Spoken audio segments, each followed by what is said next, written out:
Bonjour chez vous, je suis l'ambassadrice de Christ. Dans cette vidéo, je viens vous parler des 4 sortes de tempéraments. Pour bien travailler avec des collaborateurs, tu dois comprendre leur tempérament et ton tempérament à toi aussi. Très important. Les tempéraments est l'ensemble des traits généraux qui caractérisent l'équilibre de la nature d'un être. Je parle d'une personne. En d'autres termes, c'est la manière dont un individu réagit ou répond à son environnement face à une émotion. Le tempérament est la combinaison des traits innés, c'est-à-dire que nous sommes nés avec. Le tempérament n'est que l'humeur d'une personne. Les comprendre nous aidera à nous supporter les uns les autres en tant qu'enfants de Dieu. Colossiens chapitre 3, le verset 13 à 14. Supportez-vous les uns les autres, et si l'un de vous a une raison de se plaindre d'un autre, pardonnez-vous réciproquement, tout comme le Seigneur vous a pardonné, et par-dessus tout, mettez l'amour, ce lien qui vous permettra d'être parfaitement unis. Ce message va nous aider à savoir gérer ces différents tempéraments dans nos relations avec nos prochains, parce qu'il est très important de maintenir la paix de nos relations en tant qu'enfants de Dieu. Nous devons savoir qu'il y a 4 sortes de tempéraments. Je cite. 1. Le sanguin. C'est un tempérament chaud, réceptif de nature, démonstratif, émotionnel, optimiste.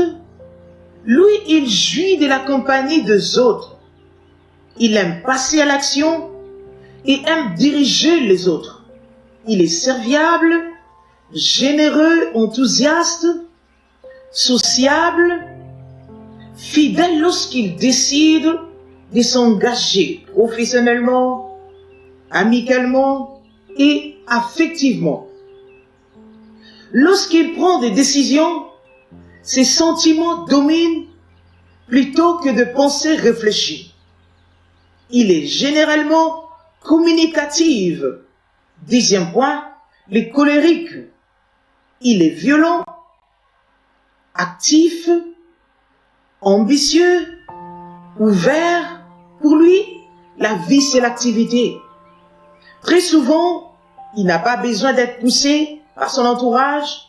Au contraire, il stimule son environnement de ses idées, de ses plans et de son ambition.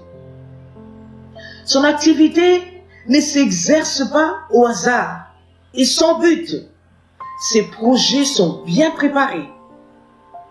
Il ne fléchit pas sous la pression de ce que pensent les autres. Il n'a pas peur de l'adversité. Il est déterminé. Il réussit souvent là où d'autres ont échoué. Non pas parce que ses plans sont meilleurs que les autres, mais parce qu'il va toujours de l'avant. Après que d'autres se soient découragés et aient abandonné, il cherche toujours à atteindre les objectifs qu'il s'est fixés. Il ne sympathise pas facilement avec les autres et il ne manifeste pas naturellement de la compassion. 3e point, le mélancolique. Vous savez, c'est une personne réfléchie. Qu'il soit un homme ou une femme, il prend tout au sérieux. Sa vie est ordonnée. Il ne se met pas en avant pour rencontrer des gens, mais il le laisse plutôt venir à lui. Il est difficile de savoir ce qu'il pense et ce qu'il sent. Il est très sensible. À chaque fois que les autres ont besoin de lui, il est là. Non seulement il aime les autres, mais il éprouve un profond désir d'être aimé par les autres. Des expériences décevantes les font hésiter à faire confiance aux gens uniquement s'il a bonne mine. Il a plutôt tendance à être méfiant lorsque d'autres le recherchent ou lui manifestent de l'attention. Il désire souffrir lui-même. Pour lui, la vie, c'est être conscient, persévérant dans la poursuite de ses objectifs. Vous savez, le sanguin et le mélancolique sont tous deux émotifs, mais différemment.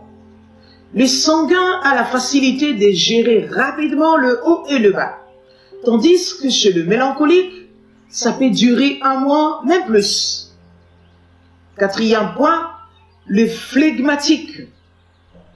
Vous savez, il est calme, insouciant, agréable, maître de lui-même. Il fait les choses tranquillement. Il est fidèle de collaborer avec lui. Il refuse de se laisser impressionner.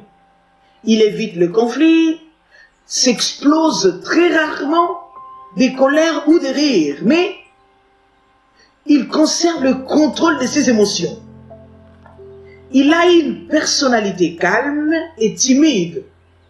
Il a tendance à attendre qu'on lui demande d'agir et il ne cherche pas à se faire valoir. Il a beaucoup d'amis car ses qualités le conduisent à entretenir des relations humaines positives. Il sait écouter, parler avec modération, il se fâche difficilement. Vous savez, lui, il possède un cœur bon et compatissant. Il manifeste rarement ses sentiments profonds. Lorsqu'il est poussé à l'action, on découvre qu'il est une personne très capable et efficace. Il ne prend pas de lui-même la direction des affaires, mais lorsqu'elle lui est confiée, il prouve qu'il est qualifié. Il apporte aux autres une influence conciliante et il est pacificateur. Il évite les confrontations. Par la grâce de Dieu, le Saint-Esprit peut changer nos imperfections.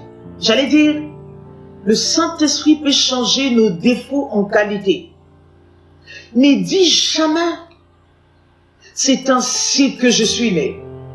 C'est pas possible que je change. Si, c'est possible que tu changes, bien-aimé. Parce que nous avons un Dieu qui transforme des vies. Nous avons un Dieu qui transforme nos natures.